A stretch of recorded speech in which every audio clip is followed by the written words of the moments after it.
जय श्री गणेशाय नमः।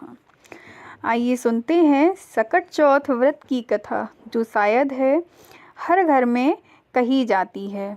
एक शहर में देवरानी जेठानी रहती थीं। देवरानी गरीब थी और जेठानी अमीर थी। देवरानी हमेशा गणेश जी का पूजन और व्रत करती थी।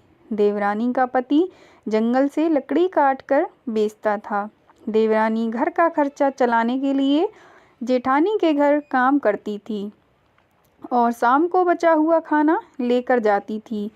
माह के महीने में गणेश जी का व्रत सकट चौथ देवरानी ने रखा। उसके पास पैसे नहीं थे, इसलिए उसने तिल व गुड़ लाकर तिलकुट्टा बनाया। पूजा करके तिल चौथ की कथा सुनी और जेठानी के यहाँ काम करने चली गई। सोचा शाम को चंद को अर्घ देकर जेठानी के यहाँ से लाया खाना और तिलकुट्टा खाएगी। शाम को जब जेठानी के घर खाना बनाया तो उसके जेठानी का व्रत होने के कारण सभी ने खाना खाने से मना कर दिया। अब देवरानी ने जेठानी से बोला, आप मुझे खाना दे दो जिससे मैं घर जाऊं। इस पर जेठानी ने कहा कि आज तो किसी ने भी अभी तक खाना नहीं खाया, तुम्हें कैसे दे दूं? तुम सवेरे ही बचा हुआ खाना ले जाना। देवरानी उदास मन से घर चली आई। देवरानी के घर पर पति बच्चे सब आस लगाए बैठे थे कि आज तो त्योहार है, इसलिए कुछ पकवान आदि खाने को मिलेगा।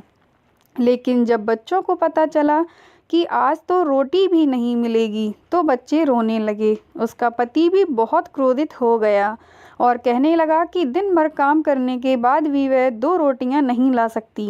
वह बेचारी गणेश जी को याद करती हुई रोते रोते पानी पीकर सो गई।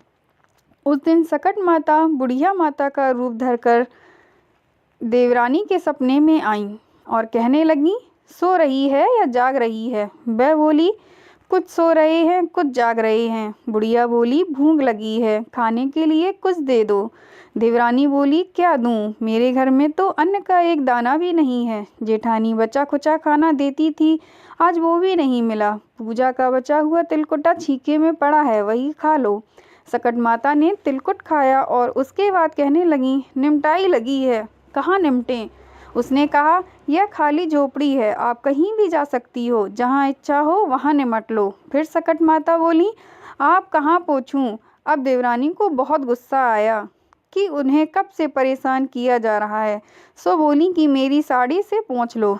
देवरानी जब सुबह उठी तो यह देखकर हैरान रह गई कि पूरा घर हीरों और मोतियों से जगमगा उठा है। उस दिन देवरानी जेठानी के घर काम करने नहीं गई।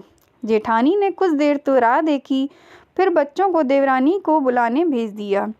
जेठानी ने सोचा, कल खाना नहीं दिया था, इसलिए शायद देवरानी बुरा मान गई होगी। बच्चे बुलाने गए। देवरानी ने कहा कि बेटा, बहुत दिन तेरी माँ के यहाँ काम कर लिया। बच्चों ने घर जाकर माँ से कहा कि चाची का पूरा घर हीरों और मोतियों से जगमगा उठा है। जेठानी दौड़कर देवरानी के पास आई और पूछा कि यह सब कैसे हो गया।